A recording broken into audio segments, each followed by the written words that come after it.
તો ગરમા ગરમ ચટાકેદાર અને ટેસ્ટી ખાવાની ઈચ્છા થાય તો આ રીતે તમે ફટાફટ ચાટ બનાવી શકો છો। તો આ ચાટ આપણે કુકરમાં બનાવી છે, તો કુકરમાં 10 થી 15 મિનિટમાં બનીને રેડી થાય છે અને એટલી ટેસ્ટી લાગે છે। ફ્રેન્ડ્સ, આજે હું શેર કરીશ તમારી સાથે વટાણાનો રગડા ચાટ બનાવવાની રેસીપી। તો અહીં આગળ કંઈ કામ ચટપટું ખાવાની ઈચ્છા થાય તો આ રીતે તમે ફટાફટ બનાવી શકો છો રગડા ચાટ। તો આ રગડા ચાટ આપણે કુકરમાં બનાવીશું। તો અહીંયા 1 કપ મેં લીલા વટાણા લઈ લીધા છે। હવે મોટા વાસણમાં એડ કરી દઈશું ને, અને 2 બટાકા લીધા છે, એને છોલી લીધા છે અને આપણે થોડીક સાઈઝમાં, આટલી સાઈઝમાં આપણે સમારી લઈશું। તો આપણે આ રીતે બટાકાને સમારી લીધા છે। હવે એની અંદર પાણી એડ કરીને આપણે ધોઈ લઈશું। પહેલા વટાણાને અને બટાકાને ધોઈ લેવાના છે આ રીતે। પછી બધું પાણી કાઢી લઈશું। હવે બધું પાણી કાઢી લીધું છે। હવે આપણે રગડો બનાવી લઈશું। તો આપણે આ રગડો કુકરમાં બનાવીએ છીએ તો ફટાફટ બનીને તૈયાર થઈ જશે। તો આપણે 2 ટેબલ સ્પૂન જેટલું તેલ લઈ લઈશું। હવે ગરમ થવા દઈશું તેલને। તો આપણું તેલ ગરમ થઈ ગયું છે। 1 ટેબલ સ્પૂન જેટલું જીરું એડ કરીશું। જીરાને તતડવા દઈશું। જીરું તતડે છે તો આપણે હિંગ એડ કરી દઈશું ચપટી। જીરું તતડી ગયું છે। હવે આદુ લસણ મરચાંની પેસ્ટ એડ કરી દઈશું। તમે જેટલું તીખું ખાતા હોય એટલું એડ કરવાનું લીલા મરચું। હવે આપણે બધું મિક્સ કરી લઈશું અને શેકી લઈશું। પહેલાં આપણે આ સમયે આપણે ગેસ ધીરો રાખીશું જેથી આપણું બળી ના જાય મરચાંને એવું। હવે બધું શેકાઈ ગયું છે। 1 ડુંગળી એડ કરીશું ઝીણી કટ કરેલી, અને સીઝન છે એટલે 2 ચમચી જેવું લીલું લસણ એડ કરીશું।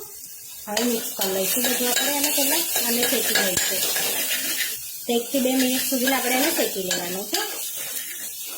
હવે 1 થી 2 મિનિટ થઈ ગયું છે, શેકાઈ ગયું છે। તો હવે 1 ટામેટું ઝીણું કટ કરેલું એડ કરી દઈશું। ચપટી મીઠું એડ કરીશું અને મિક્સ કરી ફરી અને 2 મિનિટ શેકી દઈશું। હવે બધું સરસ શેકાઈ ગયું છે તો થોડોક મસાલો કરી લઈશું। ચપટી હળદર એડ કરીશું, ધાણા જીરું પાવડર એડ કરીશું 2 ટેબલ સ્પૂન જેટલો, થોડુંક લાલ મરચું એડ કરીશું, 1 ટેબલ સ્પૂન ગરમ મસાલો એડ કરીશું। હવે બધું મિક્સ કરી લઈશું આપણે। હવે મીઠું લાસ્ટમાં એડ કરીશું। હવે વટાણા અને બટાકા એડ કરી દઈશું આપણે અંદર। હવે પહેલાં આને મિક્સ કરી લઈશું આપણે। હવે એની અંદર આપણે પાણી એડ કરીશું। તો અડધો ગ્લાસ જેવું ઉપર થોડુંક પાણી એડ કર્યું છે આપણે। આ રીતે મિક્સ કરી લઈશું। હવે મીઠું એડ કરીશું આપણે, બીજું થોડુંક એડ કરી દઈશું। એટલે 1 ગ્લાસ ઉપર થોડુંક પાણી આપણે એડ કરી દીધું છે।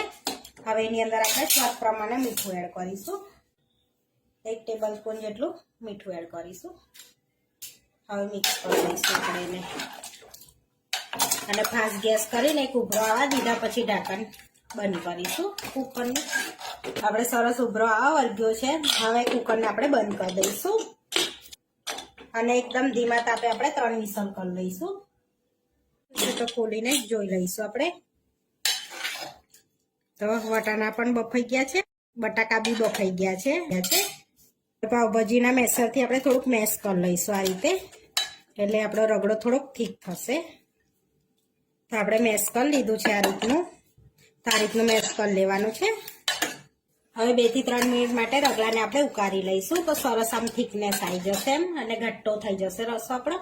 હવે 1 ચમચી જેવું લીંબુનો રસ એડ કરીશું અને લીલા ધાણા એડ કરી દઈશું 2 ટેબલ સ્પૂન જેટલા।